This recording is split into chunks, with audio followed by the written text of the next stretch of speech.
Good morning, ipapakita ko nga pala sa inyo yung bigas na nabili ko. Trinay ko muna kung masarap. Ito, tingnan nyo ha. Yan o. 3 beses na ako dyan naglagay ng mainit na tubig.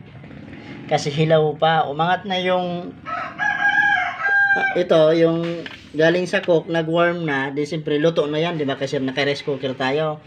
Oh, kung yung inyong makikita, oh, may hilaw pa yan sa mga gilid, oh.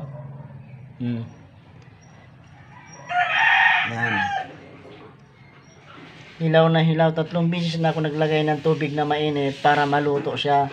Umangat pa siya ng umangat. Buti pa yung bigas, umaangat. Yung mga ibang chismosa, hindi. Ano? 51 ang kilo niya. 51. Samantalang noon, ang kilo ng bigas, 45. Yun ang pinakamasarap. Ngayon, 51. Eh, kung gusto nyo ng pinakamasarap na bagas, bumili kayo mga nasa, ang persak niya, nasa 2.6, 2.7, ganyan. Basta 2.5 pataas.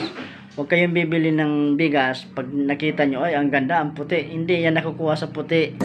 Para lang yan yung syuta mo, makinis at maputi, pero yung singit, napakaitim. Isang salita ang pinaniniwalaan. Huwag mong gawin sa iba ang ayaw mong gawin sa iyo.